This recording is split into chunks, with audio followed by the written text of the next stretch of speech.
Hello students, आज हम लोग देखेंगे कक्षा 10 बिहार बोर्ड भारती भवन। आपका अध्याय 4 है, समांतर श्रेणी है।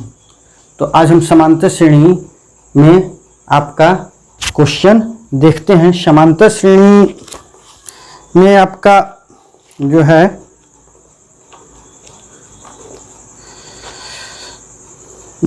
अध्याय 4 पेज नंबर 129 है। तो उसमें आज हम लोग कुछ क्वेश्चंस प्रश्नावली 4A का देखेंगे। उससे पहले हम लोग समझ लेते हैं कि समांतर श्रेणी होता क्या है ना। ठीक, तो समांतर श्रेणी बच्चों होता है कि किसी क्रम में कोई संख्या हमने लिखा, जैसे हमने 1 लिखा, 2 लिखा, 3 लिखा, 4 लिखा, 5 भी लिख दिया। इसके बाद हम देखते हैं कि ये किसी एक निश्चित पैटर्न पर लिखा गया है। जैसे यहाँ पे 1 है, 2 है, 3 है, 4 है, 5 है। तो ये बढ़ते हुए क्रम में एक एक जोड़ते जा रहे हैं तो संख्या मिलती जा रही है। तो आगे की 2-3 संख्या अगर हमको पता करनी हो तो हम क्या करेंगे कि सिर्फ 5 में 1 जोड़ देंगे तो यहाँ पे 6 हो जाएगा, फिर 6 में 1 जोड़ देंगे 7 हो जाएगा, फिर 7 में 1 जोड़ देंगे 8 हो जाएगा। तो इस तरीके से एक निश्चित पैटर्न में अगर कोई संख्या आगे बढ़ती है तो उसे हम समांतर श्रेणी में कहते हैं। और आगे और बताते हैं, यदि अगले 2 टर्मों का हमारे पास अंतर समान हो जाता है तो भी हम कहते हैं कि ये समांतर श्रेणी में। जैसे मान लीजिए कि 2 में से 1 हमने माइनस किया और 3 में से 2 घटाया, माइनस किया, यानी तो एक ही अंतर आना चाहिए, यानी डिफरेंस जो है वो कॉमन होना चाहिए। जैसे 2 में से 1 हमने जब घटाया तो 1 आया, 3 में से 2 घटाया तब भी 1 आया, तो ये कॉमन डिफरेंस है। इसे सर्वांतर हम लोग कहते हैं और डी से सूचित करते हैं। क्या कहते हैं? सर्वांतर कहते हैं और डी से सूचित करते हैं। जबकि ये जो पहला पद है इसको हम लोग ए कहते हैं। क्या कहते हैं? ए। और ये सब जो है वो जो ये सब नंबर हैं ये टर्म कहलाते हैं, यानी कि T1, T2, T3 सब ऐसे अलग अलग कहते हैं। T1, T2, तो यहाँ पे T1 इज इक्वल टू क्या हो जाएगा? T1 इज इक्वल टू 1 हो जाएगा, sorry, T1 is equal to 1 हो जाएगा, T2 इज इक्वल टू 2 हो जाएगा, T3 इज इक्वल टू 3 हो जाएगा। इस तरीके से आगे T4, T5, T6, T7, T8 ऐसे जाता जाएगा। अब हमारे पास एक फॉर्मूला होता है। ठीक, इनको लिखने का हमारे पास एक फॉर्मूला होता है। जैसे मान लीजिए कि अब ये बोला गया कि इस तरीके से है, ठीक, दिया हुआ है, तो पहले तो वो बोलेगा कि ये बताइए कि समांतर श्रेणी में है कि नहीं है। तो समांतर श्रेणी में तब होगा जब इनके बीच का पदांतर कहिए या सर्वांतर कहिए, बात एक ही है। पदांतर कहिए या सर्वांतर कहिए, बात एक ही है। अंग्रेजी में इसे कॉमन डिफरेंस कहते हैं। अंग्रेजी में इसे कॉमन डिफरेंस कहते हैं। तो अगर पदांतर इक्वल हो, समान हो, यानी T2 माइनस T1 अगर इक्वल हो जाए T3 माइनस T2 के, तो हम कहेंगे कि ये समांतर श्रेणी में है। तो पहले हम समांतर श्रेणी में जांच लेते हैं कि क्या समांतर श्रेणी में है कि नहीं है। और अगर होता है तो फिर हम क्या करते हैं कि आगे कोशिश करते हैं बनाने की। जो भी पद पूछा, मान लीजिए कि इसमें पूछ रहा है कि T11 बताइए कि 11वां पद क्या है। अगर 11वां पद पूछ रहा है, 11वां पद पूछ रहा है कि 11वां पद कितना है, तो हमारे पास फॉर्मूला होता है कि Tn is equal to a plus n minus 1 और इंटू डी क्या है? डी हमारा पदांतर है, यही इसको डी बोलेंगे। क्या बोलेंगे? डी बोलेंगे। ए हमारा प्रथम पद है, ये हमारा क्या है? प्रथम पद। अच्छा, टीएन यानी कि 11वां पद जो है ना, एन यानी कि 11वां पद, यानी कि ये ऐसे हो जाएगा ए प्लस, तो ए कितना है हमारे पास?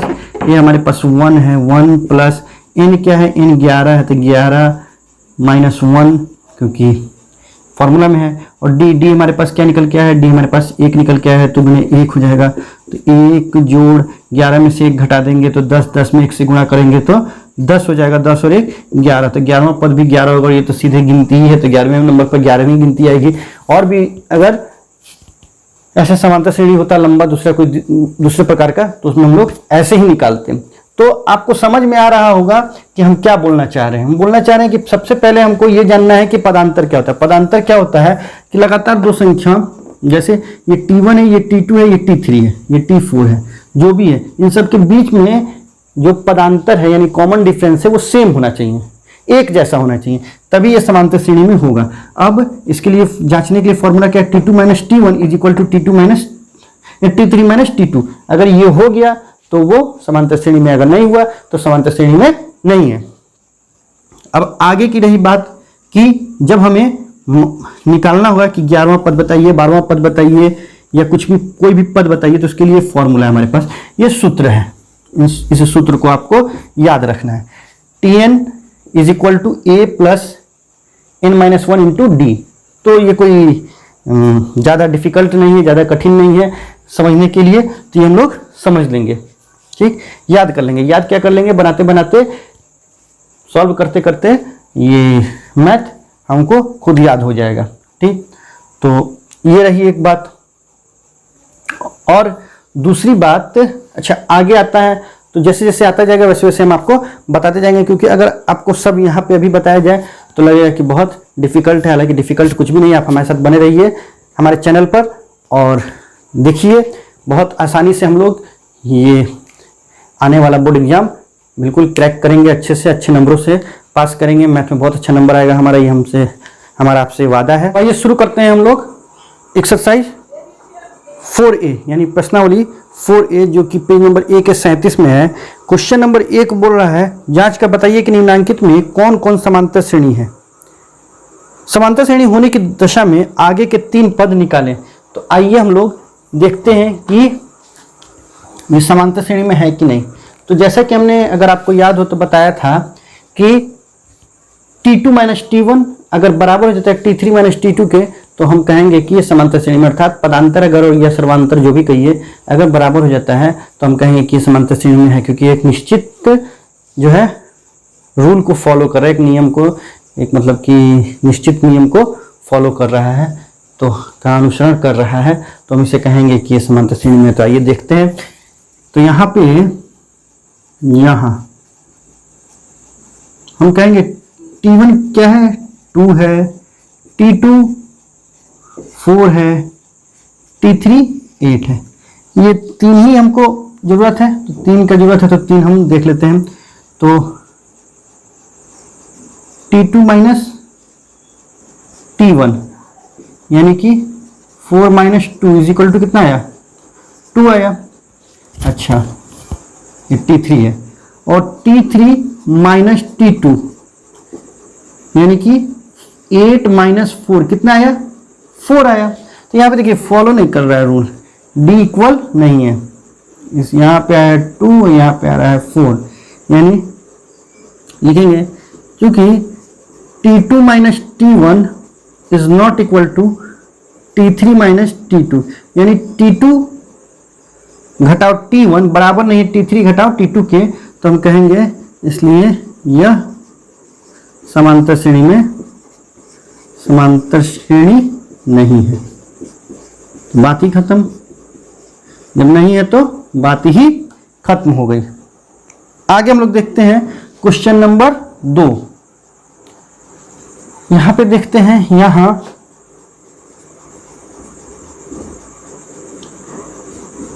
T1 कितना है, 10 है माइनस में, T2 कितना है, -6 है, T3 कितना है, -2 है। ये 2 ही हमारे लिए काफ़ी है।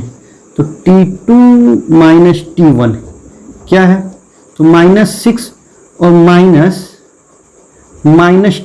तो ये माइनस माइनस प्लस हो जाएगा, ठीक। तो ये कितना आ जाएगा हमारे पास, 4 आ जाएगा, यानी कि 4 आ जाएगा। T3 माइनस T2, तो T3 हमारे पास क्या है, T3 हमारे पास -2 है, तो -2। T2 हमारे पास क्या है, -6, तो ये माइनस माइनस प्लस हो जाएगा, तो हम इसको प्लस कर देंगे, और फिर यहाँ पे भी 4 आ गया। तो चूंकि T2 minus T1 is equal to T3 minus T2, इसलिए क्या है, यह समांतर श्रेणी में है, यह समांतर श्रेणी है, अगर समांतर श्रेणी है तो क्या होगा, तो हमको ऐसी स्थिति में बोल रहा है कि अगर है तो समांतर श्रेणी होने की दशा में अगले 3 पद निकालें, तो अगले 3 पद हमको निकालना होगा। तो यानी कि T1, T2, T3, T4 है तो T5 हमको निकालना होगा। तो T5 इज इक्वल टू क्या हो जाएगा, आगे हम जोड़ते चले जाएंगे ना, ये 1 2 3 4 है तो पांचवा क्या हो जाएगा T4 प्लस डी हमारे पास क्या है, T4 हमारे पास है 2 प्लस 4 6, अच्छा T6 हमारे पास क्या हो जाएगा T5 प्लस डी यानी कि 6 प्लस 4 10 हो जाएगा। अगला T7, सॉरी 6 लिख दिए, T7 क्या हो जाएगा हमारे पास T6 प्लस डी यानी कि 10 प्लस 4 14 हो जाएगा। ये हो गया आंसर। आगे देखते हैं क्वेश्चन नंबर 3, फर्स्ट का थर्ड। अब ये देखिए, इसको हम लिख सकते हैं 1 लिख सकते हैं, इसको 5 5 जा 25 यानी कि 5 5 25 स्क्वायर है, वर्ग है, और इसको हम 7 7 49 लिख सकते हैं, और ये तो 73 है ही। तो ये इस तरीके से कुछ बन गया। अब देखिए डियर स्टूडेंट कि होगा क्या, तो ये होगा ये कि यहाँ T1 हो जाएगा 1, T2 हो जाएगा 25 और T3 हो जाएगा 49। तो हम देखते क्या है, तो हम देखते ये हैं कि T2 माइनस T1 कितना आता है। तो 25 में से हमको 1 घटा देना है तो ये 24 आ जाएगा। T3 में से देखते हैं कि T2 घटा के क्या आता है, तो 49 में से 25 घटा देते हैं तो भी 24 ही आएगा।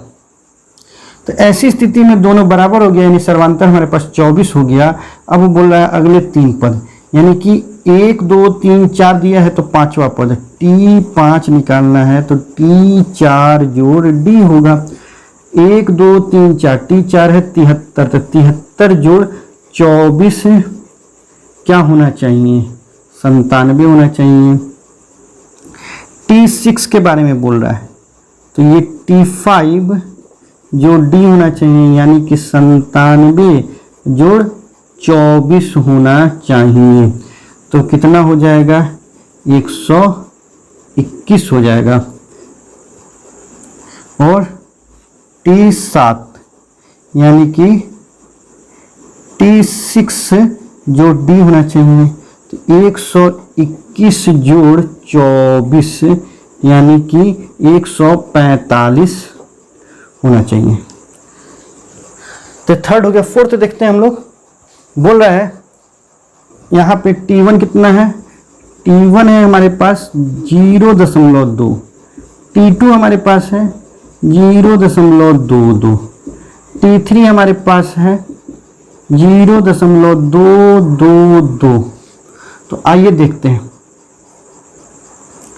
T2 माइनस T1 क्या होना चाहिए, 0.22 घटाओ 0.2, तो कितना आएगा घटा के देख लेते हैं।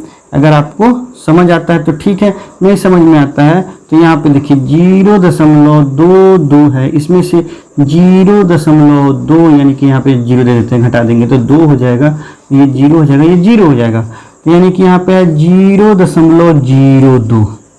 फिर T3 माइनस T2 करते हैं और देखते हैं T3 हमारे पास क्या है 0.222 घटाओ 0.22, तो यहाँ पे देखते हैं स्टूडेंट कि 0.222 घटाओ 0.220, तो यहाँ पे 2 हो जाएगा, ये 0 हो जाएगा, ये 0 हो जाएगा और ये 0 हो जाएगा। तो आप यहाँ पे खुद ही देखिए क्या ये दोनों इक्वल है, बिल्कुल इक्वल नहीं है। तो चूंकि T2 minus T1 is not equal to T3 minus T2, तो ये किसी निश्चित नियम का अनुसरण नहीं कर रहा है, इसलिए क्या हो गया, ये समांतर श्रेणी नहीं है, यह समांतर श्रेणी नहीं है। आशा है कि आपको समझ में आ रहा होगा। अब हम लोग देखते हैं क्वेश्चन नंबर 5 और 5th और 6th इसी का।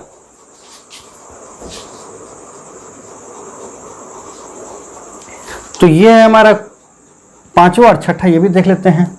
तो क्वेश्चन नंबर 1 खत्म हो जाए। तो यहां पे हम T1 लिख सकते हैं, यहां T1, अच्छा ये स्क्वायर रूट हटा देते हैं तो √3 का लगभग 1.73 होता है, आप लोग को पता होगा। T2 का लगभग 2.45 होता है, और T3 यानी कि √9 तो 3 होगा। ठीक, तो आइए देखते हैं T2 माइनस T1 यानी 2.45 माइनस 1.73, तो देखिए 2 हो जाएगा, 4 तो यानी 14 में से 7 यानी कि 7 हो जाएगा, ये 1 हो जाएगा, ये 0.72 हो जाएगा। और फिर T3 माइनस T2 ये हो जाएगा हमारा 3 माइनस 2.45, ये लगभग हो जाएगा, इसको हम 3 को ऐसे लिख सकते हैं 0 0, तो ये 5 हो जाएगा, ये भी 5 हो जाएगा, और ये हो जाएगा 0। ठीक, ये इस तरीके से कुछ हो जाएगा। तो चूंकि T2 minus T1 is not equal to T3 minus T2, इसलिए क्या है, यह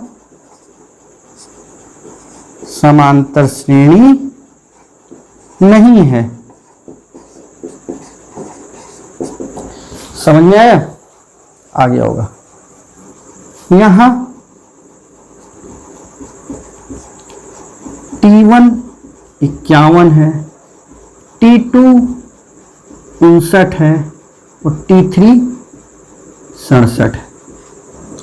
फिर देखते हैं भाई T2 माइनस T1 यानी कि 59 माइनस 51 8 लगभग, अच्छा T3 माइनस T2 67 माइनस 59 ये भी 8 है। तो यह समांतर श्रेणी है, यह समांतर श्रेणी है। समांतर श्रेणी होने की दशा में अगले 3 पद यानी कि 1 2 3 4 दिया हुआ है, और आगे के 3 पद हमको बताना है। तो T4 यानी कि T5 is equal to T4 plus D हमारे पास 8 आया, यानी कि 75 जोड़ 8 83 हो जाएगा। T6 यानी कि T5 जोड़ D यानी कि 83 जोड़ 8 91 हो जाएगा। ठीक है, T7 तो T6 जोड़ D यानी कि 91 जोड़ 8 99 हो जाएगा। तो इस तरीके से हम देखते हैं कि हमारा प्रश्न संख्या 1 पूरा हुआ। तो आइए हम लोग देखते हैं क्वेश्चन नंबर 2।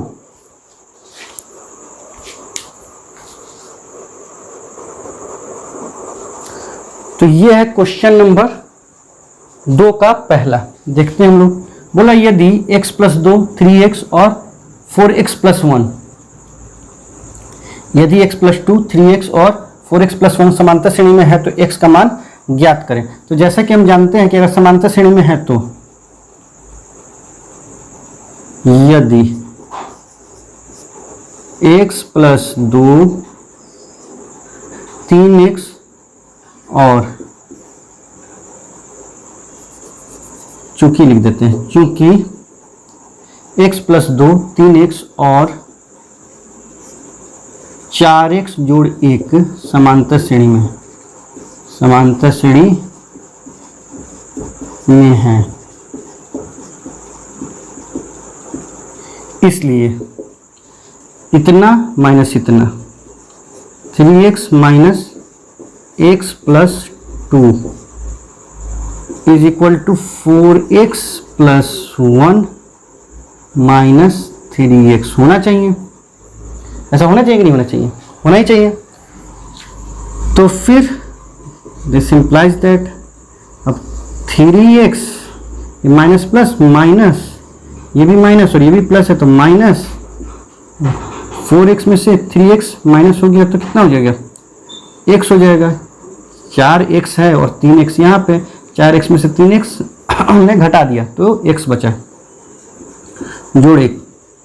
यहाँ पे 3x में से 1x घटा दिया तो 2x बचा, घटाओ 2 बराबर x जोड़ 1। ये x इधर चला आएगा, ये 2 उधर चला जाएगा, तो ये जब x इधर आएगा तो यहाँ पे प्लस का निशान है, तो इधर आएगा तो माइनस का निशान लग जाएगा। तो 2x घटाओ x बराबर 1। यहाँ पे माइनस का निशान है तो इधर चला जाएगा तो प्लस का निशान हो जाएगा। अब 2x में से 1x घटा देंगे तो x बचेगा और ये हो जाएगा 3। तो x का हमारे पास मान ज्ञात हो गया, यही हमको करना था। तो अब हम देखते हैं क्वेश्चन नंबर 2 इसका।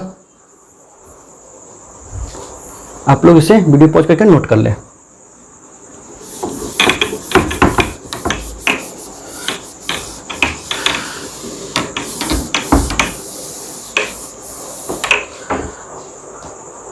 आगे हम लोग देखते हैं क्वेश्चन नंबर 2 में बोल रहा है कि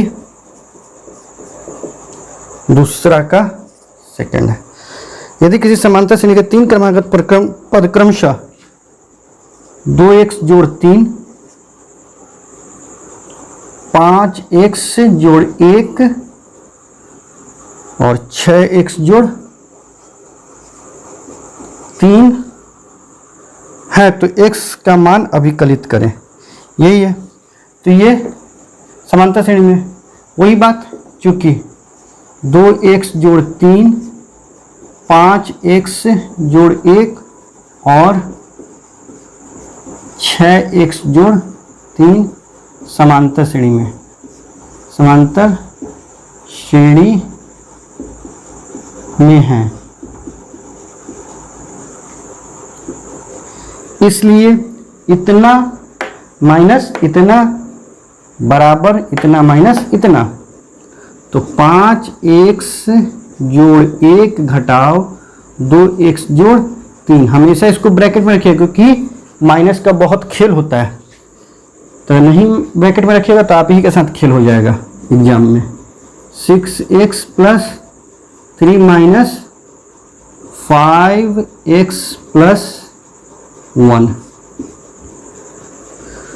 हाँ समझ लीजिए, तो 5x जोड़ 1, अब ये माइनस है ये प्लस, यही खेल हो रहा है यहाँ पे। माइनस 2x, अगर हम नहीं ब्रैकेट में करते तो केवल माइनस 2x होता है, यहाँ पे देखिए माइनस है ये प्लस है तो माइनस 3, यही खेल हो जाता है। 6x प्लस 3, अब ये माइनस ये प्लस माइनस हो जाएगा 5x, ये माइनस है ये प्लस है तो ये भी माइनस हो जाएगा। इस खेल को हमको रोकना होगा तो ब्रैकेट में डालना होगा। 5x में से 2x घटा देंगे तो 3x बच जाएगा हमारे पास, और 1 में से 3 घटा देंगे तो माइनस में 2 आ जाएगा। ये 6x में से 5x घटा देंगे तो x हो जाएगा, और 3 में से 1 घटा देंगे तो 2 हो जाएगा, वो भी प्लस का। यहाँ पे ये आ जाएगा तो 3x में से 1x घट जाएगा। अच्छा ले आइए यहाँ पे 3x में से ये x घट जाएगा, 2 ये घटाव में तो इधर जाएगा तो जोड़ में हो जाएगा। तो इस तरीके से ये हो जाएगा 2x बराबर 4, तो x बराबर हमारे पास 4/2 यानी कि 2 हो जाएगा। यही हमारा आंसर हो जाएगा। आई होप आपको समझ में आ गया होगा, बहुत आसान है। तो देखते हैं क्वेश्चन नंबर 3 इसी का। तो तब तक आप वीडियो को पॉज करें या स्क्रीनशॉट लें और इसे नोट करें। हम मिटाने जा रहे हैं इसे।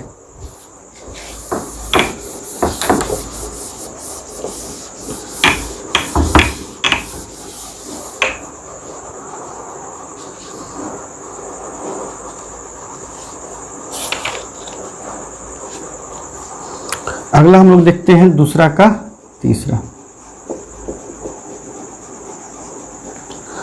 तो ये है 4/5 ए, ये 2, ये है।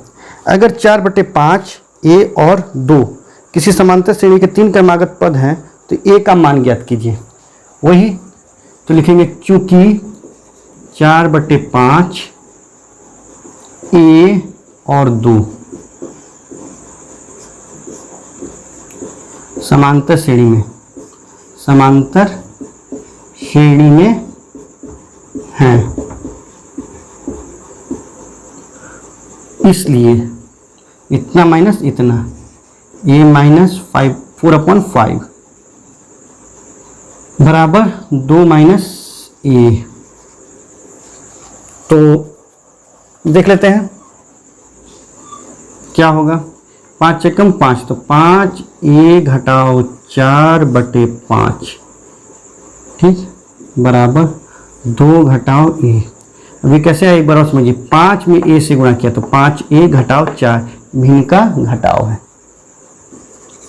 अब ये देखिए, भाग में उधर जाएगा तो गुणा में हो जाएगा, तो 5 ए घटाओ 4 और इस 5 से इसमें गुणा कर दिया हमने, तो 5 दूनी 10 घटाओ 5 ए।